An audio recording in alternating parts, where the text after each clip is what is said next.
it's time for IP in the news. And so who are we IPing in the newsing today? Well, we are going to talk about the value of patents because Columbia University was awarded over $185 million for patent infringement by NortonLifeLock Incorporated. So we can talk about this because it's in the public domain.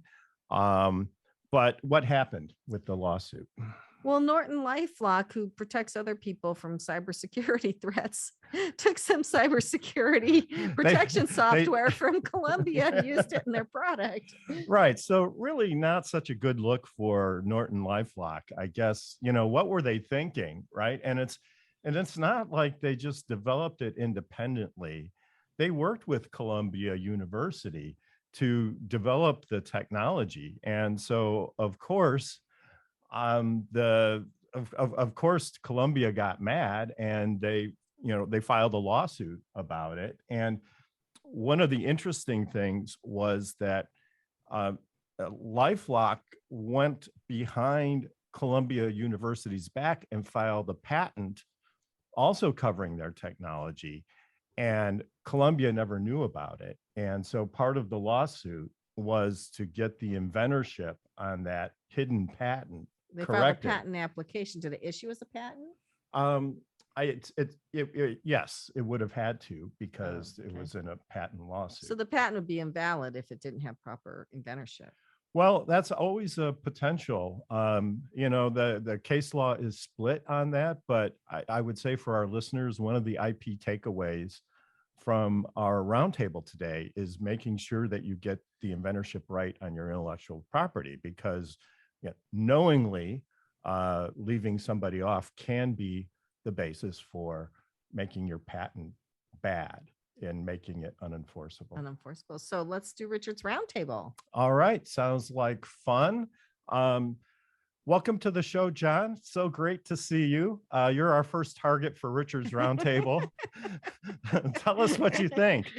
Richard, no, fascinating. It reminds me of a political story where they're doing what they say not to do. But I think it's very relatable to general business too. And, I always say the partnerships are great until they're not. So here they are, they've collaborated on a development, but things weren't clearly spelled out, whether it be in a business, in the operating agreement, or in your world, in the IP world.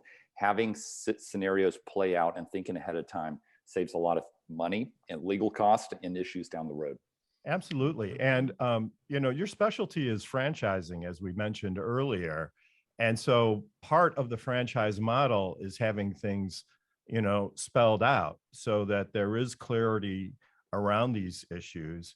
And it'd be interesting to get your take on intellectual property franchises if a franchisee invents something a little bit later. But no, that sounds like a really incredible connection.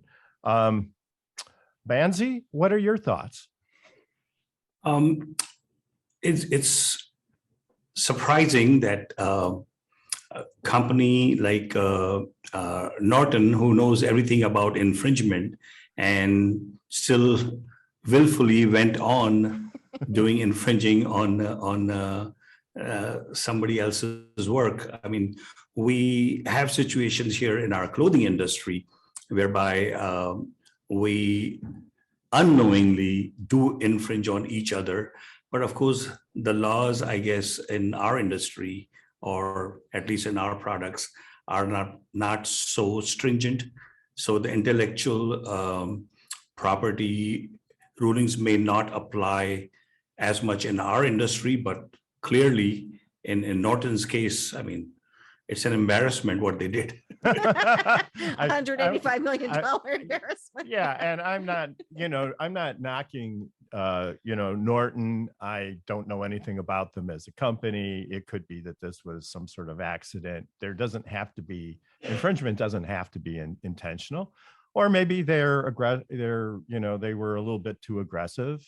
Sometimes that happened, but they obviously, I think, hopefully learned a lesson through this experience. In the clothing industry, you're right. I mean, clothing is harder to protect through intellectual property, at least the design and the look of the fashions are difficult. And it's really well known in the, that the designers, they do their designing, and then everybody looks at the designers and they make kind of adjustments. They change the materials, they change the cut a little bit, and then they sell it as a product. And that's how the whole industry, works. In a way, they say there is no original. Everything is a take from somewhere else and modified. Right. And so in those cases, you can certainly trademark your brand, which we would always recommend. But unless there's something kind of special about the clothing, it is kind of difficult to protect. And we think about, for example, about retro fashions where they start borrowing from years ago. So everything is old is new again, I suppose. Absolutely. So who's next? Yeah.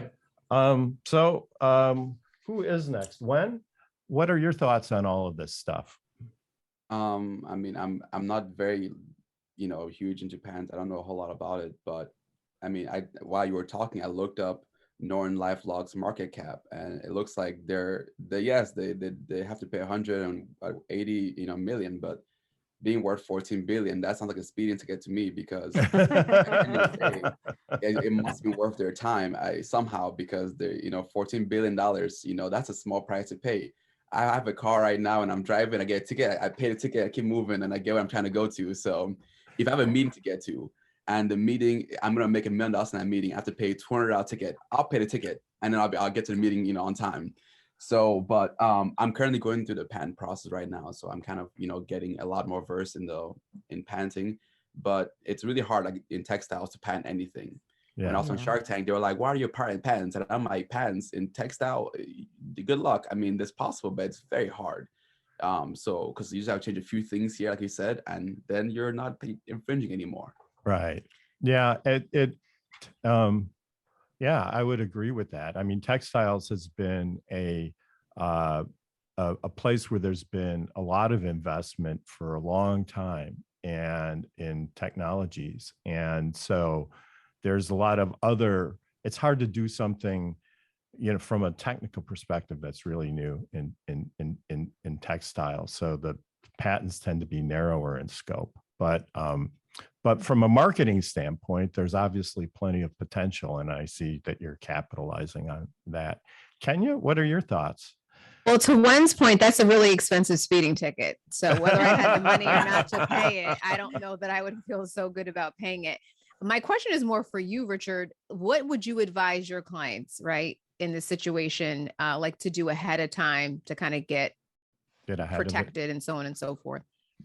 Well, thank you for asking. And first of all is something that John brought up, which is the contract, and making sure that it's really, it's really clear, and that you have, the legal tools can only take you so far. They're important, but at the end of the day, it's the business relationship that matters the most, and the legal stuff is only there as a backup. So you definitely want to pay attention to it, but you also want to have the right kind of relationship with your partner.